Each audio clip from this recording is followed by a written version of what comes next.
Tere õhtust, Aktuaalne kaamera neljapäeval 20. veebruaril. Valitsus loobus merre tuuleparkide rajamise toetamisest kuni 2,6 miljardi euroga. Praegu minnakse edasi vaid maismaa tuuleparkidega ja Kliimaministeerium analüüsib meretuuleparkide rajamise võimalusi siiski edasi ja loodab järgmisel aastal uute plaanidega välja tulla. Täna pidi valitsus kinnitama ja Riigikokku saatma elektrituruseaduse muudatused, kus pidanuks olema kirjas meretuuleparkide toetuste jagamise arvutuskäik. Kõigepealt tunnistas kliimaminister Yoko Alender, et ministeerium pole esitanud toetuste osas avalikkusele õigeid andmeid. Tõepoolest, kliimaministeeriumist on jagatud välja ebakorrektset materjali. Selle eest vabandan. See on lubamatu.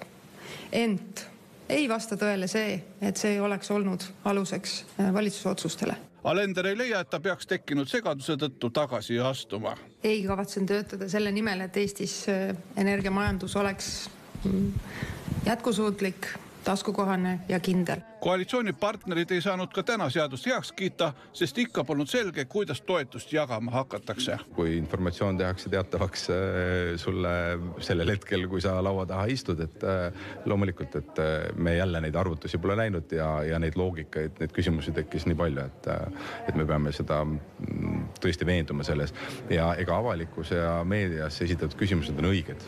Et kuidas see ära tasub, mis see mõju on, kas tõesti tuleb nii palju üldse tuult on ja kõik need asjad. Neid küsimusi me oleme pool aastat valitsuses küsinud sotsiaaldemokraatide poolt. Need arvutused tabelisse korduvad ebatäpsete andmetega. Et me ei saa teha otsuseid, lõplikke otsuseid, mida valitsus peab tegema lähtuvalt mitte täpsetest andmetest. Meil on niivõrd palju eeldusi meretuule tootmisele, need on väga suured segadused nende eeldustega.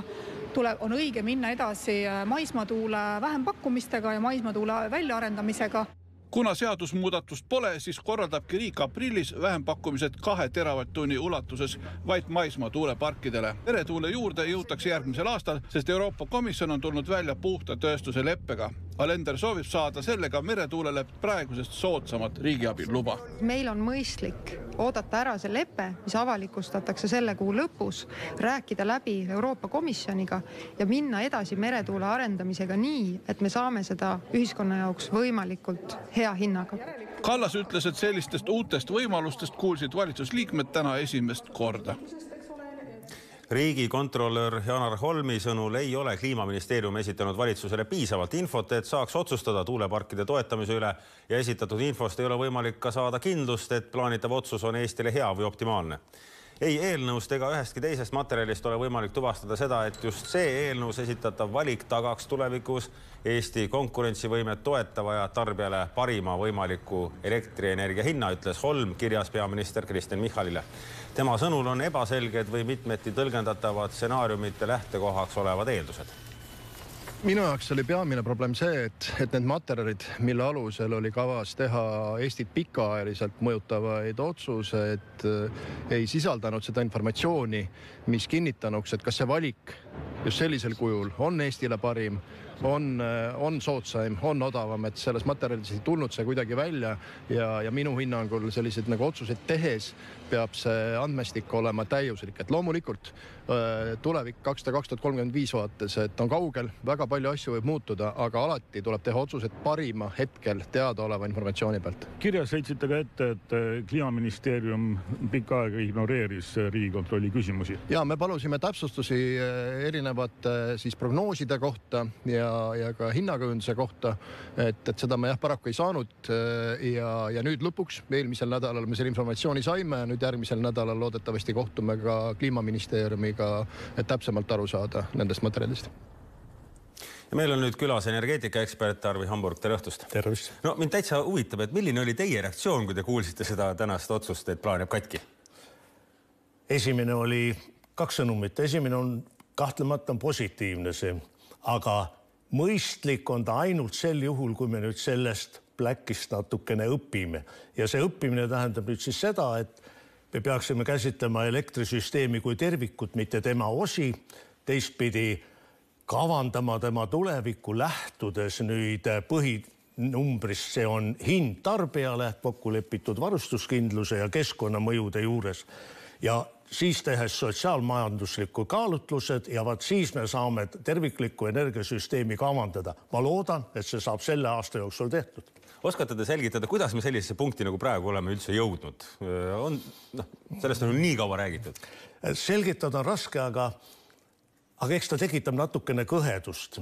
Ja mis see kõhedus, minul kui Eesti Vabariigi kodanikul on kõhedus natuke nüüd selle kandi pealt, et oleme kuulnud seda, et eelnev minister käis 10 korda energeetikat arutamas valitsuskabinetis. Tänane minister ütleb, et 8 korda.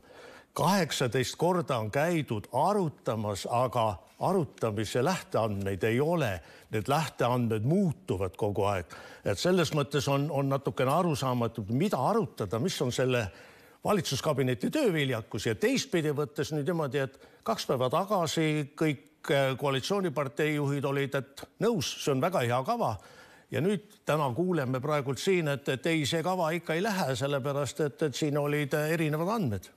Kas teile ei tundu siis või kuidas teile tundub, kas poliitilisel tasandil on siis vähe pädevust selles küsimuses või puudulik pädevus? Ma ütleks, et võib-olla energeetika valdkonnas ei peagi olema poliitilisel tasandil pädevust, aga poliitikutel peaks olema ikkagi tõepärased teaduspõhised andmed, mitte arvamuspõhised otsused. Aga kas neil ei ole siis neid või ei taha nad seda kuulda võtta? Ma ütlen seda, et võib-olla nad on ka olemas, aga kui me võtsime paar aastat tagasi vastu otsuse, et 2030 peab katma kogu tarbimise taastuvenergeetika, see on maailmavaateline otsus ja nüüd me püüame seda maailmavaatelist otsust täita kuidagi nüüd ütleme reaalsete tehniliste meetmetega. Te nägite täna ka seda valitsuse memo koos arvutustega tuleviku elektrienergia hinna kohta. Mis mulje see teile jättis? Jälle ma ütlen niimoodi, et need lõpphinnad ja need numbrid on nad 17 või 19 või nii edasi, et need sõltuvad ju 3 parameetrist. Üks on see, et palju on tegelikult tarbimine, palju on meil turuhind ja millised on tegelikult kulud nüüd selle ilmastikust sõltuva elektritootmise kuidas öelda, tarbimiskõlbulikuks tegemiseks. See kunagi ju tootmine, ilmastikust sõltuv tootmine, tarbimine kunagi kokku ju ei lähe. Lõpetuseks kuulsime just äsja, et me läheme selle plaaniga ikkagi edasi. Kuidas ja mismoodi nüüd peaks valitsus käituma? Ma arvan, et peaks tegema ikkagi väga selgeks, et millised on need ühiskonnale kulud, millised ühiskonnale tulud, kui palju mina kui tarbija, eratarbija, kui palju kui ettevõtte konkurentsivõimed, kuidas see meede tagab. Usute, et see nii läheb? Loodame, oleme optimistid ja loodame.